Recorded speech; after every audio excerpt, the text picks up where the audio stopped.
This is Time to Play, a channel born from the stress of trying to balance endless game releases with our limited time to play them, all in the hopes of helping you answer the question, Is now a great time, or even a not very bad time? Like a lot of young kids, I grew up playing Pokemon Red on the Game Boy Color, and it's probably one of the reasons I love video games so much today. But this isn't what I saw back then when I played it. In my head, this is what I was seeing. And that dream never went away. Each time a new Pokemon game was announced, my ritual was always the same. Hype myself up to an unreasonable degree, thinking it might finally be the open world Pokemon game of my dreams, then come crashing right back down when I found out it was just another remake. Out of principle, I promised that I wouldn't even consider buying a remake, so I didn't encourage the trend. Well, sir, if you change your mind, it's on the windowsill.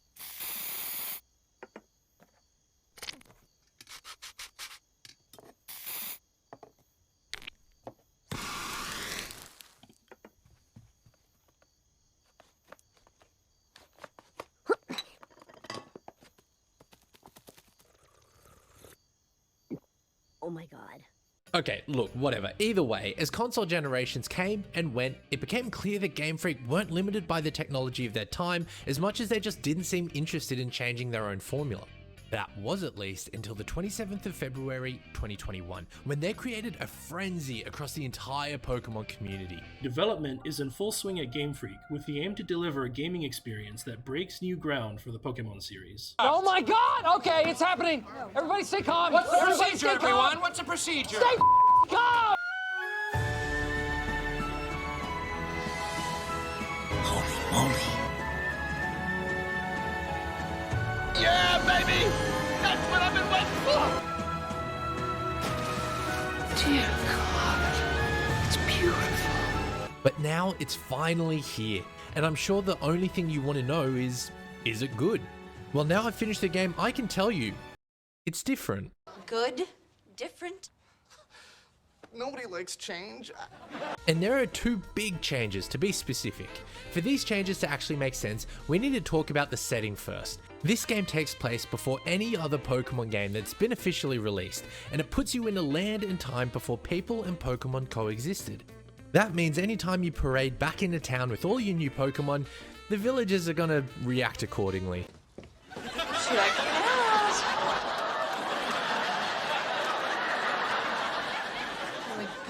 What the hell is that? By extension, this means the first big change is that there are really no Pokemon trainers in this world. No Pokemon trainers means no frequent trainer battles, and no frequent trainer battles means there's no reason for Pokemon gyms to exist. That means a lot of other things have to change too. Instead of Pokemon centers and PCs, you have a regular bed and pastures to let your Pokemon roam around. Instead of buying Pokeballs from a shop, which is still an option here, you're encouraged to craft your own from materials in the world. It's a rare example of a drastic change in story leading to a drastic change in core gameplay. It's a bold strategy, Cotton. Let's see if it pays off for him. The second big change is what's got everyone talking though, and that's the open world. Unlike the wild area introduced in Sword and Shield, this is way more interactive.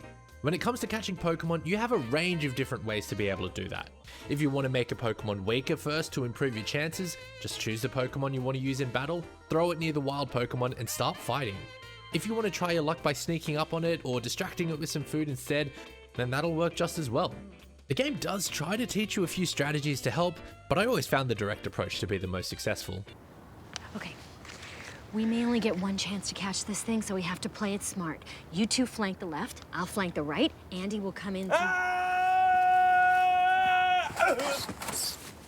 The feeling of actually catching a Pokemon though, man, that's a moment.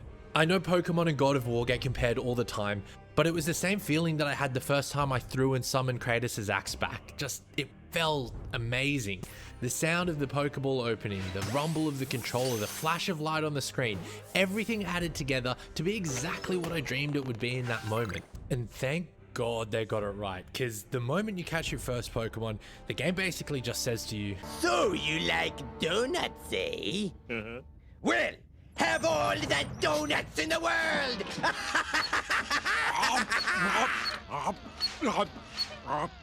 And so begins the game of filling out the new Pokedex, or rather, the first ever Pokedex. This isn't your granddad's Pokedex though, and catching a Pokemon just one time is simply not good enough. You're learning about all these Pokemon for the first time in history. You're going to have to do a bit better than that. You'll be able to do this by catching multiple of the same Pokemon, evolving them, battling them, beating them with certain moves, the list goes on. As a completionist, I don't know which I enjoy more, completing everything on these lists or constantly complaining about the massive inconvenience of having to complete everything on these lists.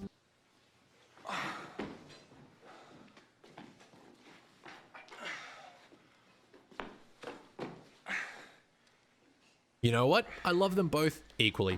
Arceus finally delivers what fans have wanted for years and introduces some major changes to its most fundamental systems. Altogether, this led to the most fun I've had in the opening hours of a Pokemon game in a long time. So now's probably a good place to talk about why it's one of my least favorite Pokemon games. On their own, all these changes make sense, and I want to see them again in future games. But all the systems impact each other in weird ways. For the first time in a Pokemon game, I barely paid attention to what level my Pokemon were at because it didn't actually matter. Since there were no gyms or trainers to battle, and you didn't have to battle Pokemon before catching them, your level's pretty meaningless. That is, until the end of the game, where you find yourself in a series of battles with teams that are, on average, 10 levels higher than yours. Up there! Yeah, up there! But even that didn't really matter, because the battle system has had some shakeups as well, even though, and I stress, you really don't need to battle that much. In addition to learning moves by leveling up, you can also speak to a move master and buy moves for your Pokemon. Once you've learned a move, you can swap it out at any time. Once you've used a move for long enough though, you'll master it, and it will give you a strong and agile version of that move. Strong style makes your move stronger at the expense of speed, while agile style makes it faster at the expense of power. This means, in yet another first for the franchise, the turn order can change. It's now possible for Pokemon to be able to attack multiple times before their opponent, but the turn order can change so quickly, it's almost impossible to plan out a strategy. You'll be preparing for your turn when your opponent makes a second attack out of nowhere before you even realize what the hell's happening. So basically, what I was thinking of was, oh, I can't believe you've done this. Now, I try and keep these videos fun, but I'm very passionate about this. So Game Freak, if you're watching, listen up. Keep exploring these ideas, but next time. If you're gonna have Pokemon in a pasture instead of a PC, let me go in and see them. I mean, I can see they're all chilling, so just Let me in! bring back more battles so I actually care about leveling up Pokemon. Bring back more than one town so it actually feels like I'm progressing through your world. Put something, anything, into your open world, because right now it is boring, man. If Breath of the Wild can be a Switch launch game and look like this, then there's really no excuse as to why your open world has to look like a rushed version of Bugstacks. Also, while we're talking about Bugstacks, maybe add in some of those puzzle elements of how to be able to get Pokemon out from hiding in trees or underground, or ways to have flying Pokemon land. Don't put the hardest battle of any Pokemon game in the one where you have the least battles from any Pokemon game, and after I spend 30 hours beating it, don't make me spend another 30 hours grinding to get the true ending.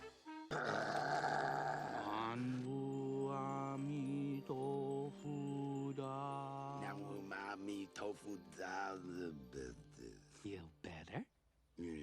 I think all the changes that have been made on their own are better than what came before, but by adding all of them at the same time, they begin to affect each other in unforeseen and often negative ways. I'm torn because this is the game that I wanted, but it's not what I expected. I want more games like this, but I also wanted this one to be better. So as a fan, I just keep going back and forth in my own head.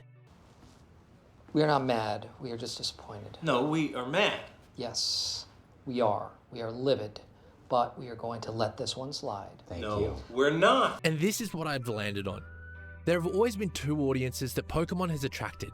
Those that gotta catch 'em all, and those that want to be the very best.